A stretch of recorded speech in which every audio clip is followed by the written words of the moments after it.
Investment decision इतना बड़ा होता है कि लोग करीब करीब 6 महीना से साल भर लगा देते हैं इस प्लानिंग को करने में कि हम करें कि नहीं करें। इसका डेटा कलेक्ट करना, जिसके बेस पे आप डिसीजन ले सको, that itself is a very hectic and tedious task.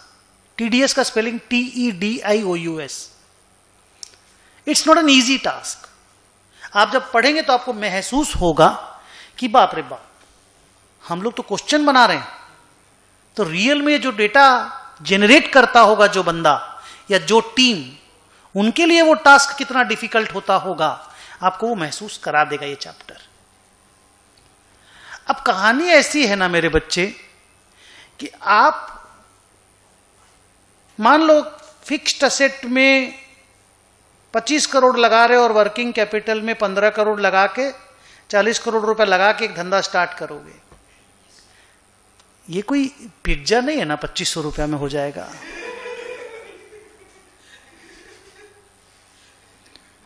नहीं समझे बात को? अब 1 लावा मंगा लो, 2 लावा मंगा लो, क्या नहीं जानी है उसमें। वो 250 रुपये लगना है, 300-500 रुपये लगना है उसमें। नहीं समझे? बट अगर बोल दो 1 बिजनेस कर लो, 2 बिजनेस कर लो और 3 बिजनेस कर लो, आप समझ रहे हो मैं क्या बोल रहा हूं? अमाउंट तो देखिए सर जी, चाय पीने थोड़ी जा रहे हैं कि ऐसे ही बोल दिए ले ले पैसा। नहीं नहीं, हम जो फुटानी दिखा रहे हैं हम वो बता रहे हैं। जैसे बात रही बुन्ना, money involved is big. When money involved becomes big, the decision making has to be perfect and carefully taken. क्योंकि लॉस का क्वांटम जो है ना, because if it goes bad, माने बिना सोचे समझे अगर तुम डिसीजन ले लिए और फिर ये हम लोग एक वर्ड बोलते हैं और ही चला गया, मतलब बैड चला गया, आप समझ रहे हो क्या होगा?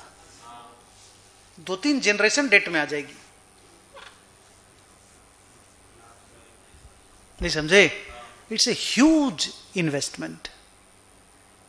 तो ह्यूज इन्वेस्टमेंट का डिसीजन बहुत केयरफुली लेना पड़ता है। दूसरी बात क्या है, अगर आप लगा दिए ना, वापस अगर आपको करना पड़ गया ना, तो ये जो असेट सब बिकेगा ना, ये 30-40% में भी नहीं बिकेगा। गाड़ी आपको शोरूम से लेकर के आ जाओ, उसके बाद बेचने जाओ, नहीं बिकेगा ढंग का दाम में, नहीं बिकता है। Very very very difficult to go back, and going back is very very costly. और सबसे बड़ा बात है, ये डिसीजन इतना इंपॉर्टेंट क्यों है कि ये तुम्हारा पूरा फ्यूचर ग्रोथ का, तेरा फ्यूचर कैसा होगा वो इस पे डिपेंड करता है। एक इन्वेस्टमेंट डिसीजन अगर अच्छा चला जाता है, एक धंधा जो तुमने किया वो अगर ढंग का चला गया ना, उसके बाद तुम मल्टीपल धंधा इससे आगे बढ़ा के खोल सकते हो। लेकिन डिसीजन केयरफुली लेना क्यों जरूरी है, हम खाली बैकग्राउंड पे आपको इतना सा बात बोले। Are we okay? नाउ आगे चलते हैं, जहां पे लिखना चालू करेंगे हम लोग थोड़ी देर के बाद। So basically capital budgeting is the process of taking investment decisions. By using the techniques of capital budgeting, we decide whether to invest the money in a business or not. यहां पे हम लोग बिजनेस जो करेंगे ना, वो पूरा हमारा ओनरशिप होगा। हम 40%, 50%, 60%, 80% नहीं खरीदेंगे।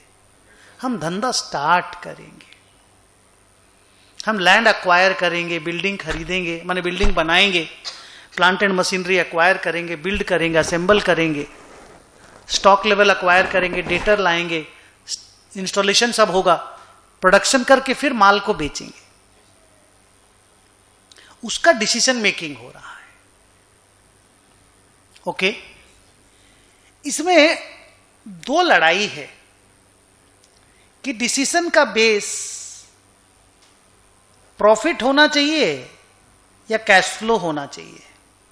तुमसे पूछा नहीं जा रहा है, don't give the answer, just listen to discussion. इसमें लड़ाई बहुत साल तक चला।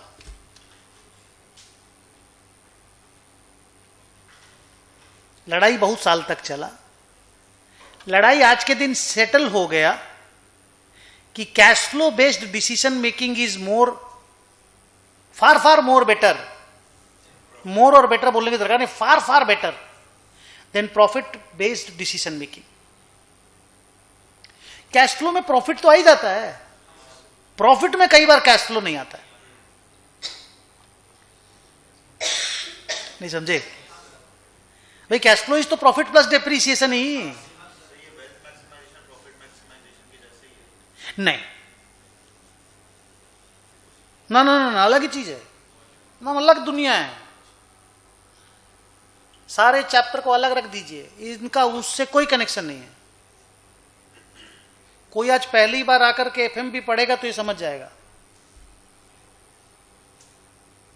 तो ये क्लियर हो गया कि कैश फ्लो बेस्ड टेक्निक्स से ही कैपिटल बजटिंग के डिसीजन लिए जाएंगे, प्रॉफिट के बेस पे हम डिसीजन नहीं लेंगे। ऑल दो देर आर सम टेक्निक्स जो प्रॉफिट डिपेंडेंट है, पर वो इतने लेस पॉपुलर हैं कि वो 12 मिनट पढ़ाएंगे अगर चैप्टर 12 घंटा पढ़ाएंगे तो।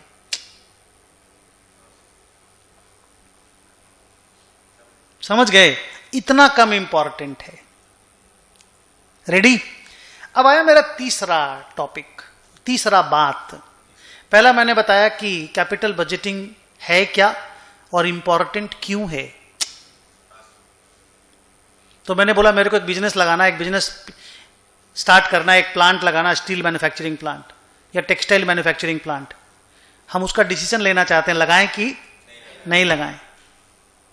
वो कैपिटल बजटिंग की टेक्निक से लिया जाएगा। फिर मैंने बोला कि कैपिटल बजटिंग की टेक्निक में प्रॉफिट को ज्यादा इंपॉर्टेंस दिया जाए या कैश फ्लो को, तो द आंसर आया कैश फ्लो को। ऑल्दो प्रॉफिट बेस्ड पढ़ाई है सिलेबस में और कैश फ्लो भी प्रॉफिट से ही निकलेगा। 3, कैपिटल बजटिंग का पॉपुलर टेक्निक क्या क्या है, क्या क्या चीज हम लोग इसमें पढ़ेंगे। सबसे पहले हम लोग पढ़ेंगे एनपीवी एनालिसिस। क्या पढ़ेंगे? Net present value analysis. क्या बोला?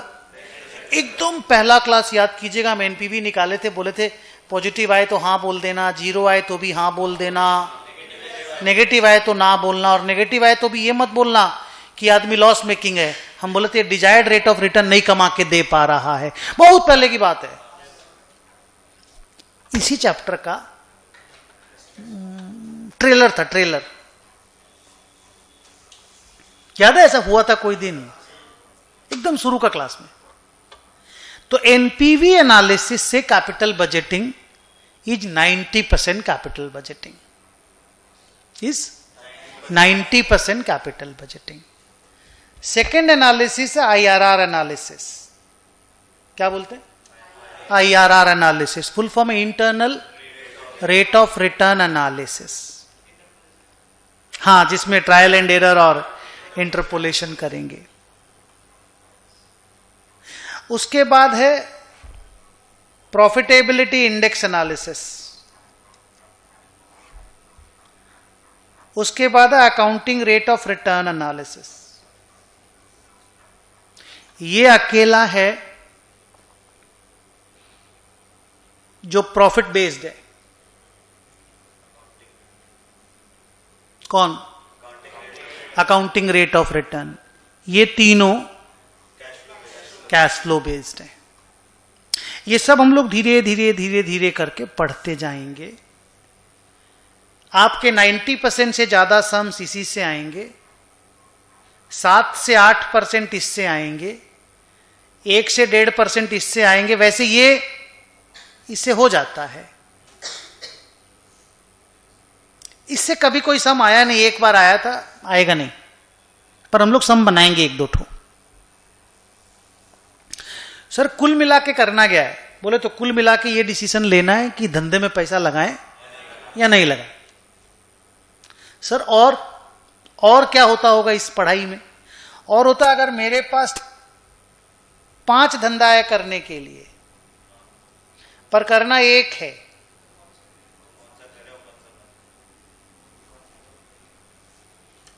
करना एक है, तो पांचों में से किसको सेलेक्ट करें? कंटिन्यू, किसको सेलेक्ट? यहां कंटिन्यू का कहानी नहीं, किसको सेलेक्ट करें?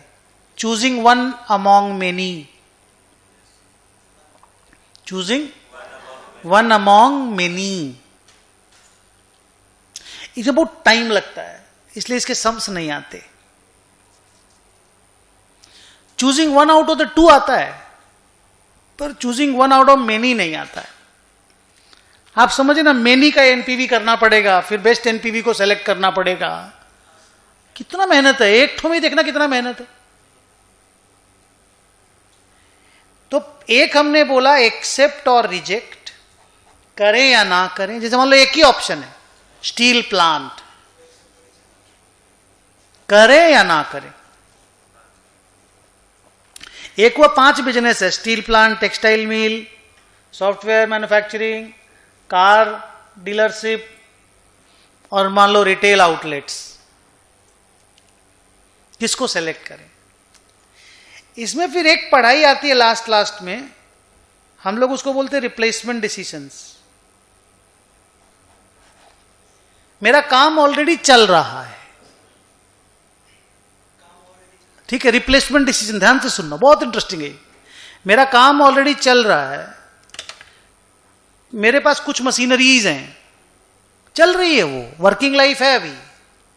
अगर मैं उनको हटा के कुछ और लगा देता हूं, अगर हटा के कुछ और लगा देता हूं, तो मेरा सेल, प्रॉफिट, खर्चा वगैरह बढ़ जाएगा, प्रॉफिट आ जाएगा। अभी भी हम प्रॉफिट में है, धंधा मेरा कैपिटल बजटिंग किया हुआ है। अब खाली वो रिप्लेसमेंट वाला काम करें कि नहीं करें, तो उसकी कहानी अलग ही मैनेज, अलग तरीके से मैनेज होती है कि मेरा अभी इंक्रीमेंटली कितना खर्चा लगेगा और इंक्रीमेंटली कितना रेवेन्यू आएगा।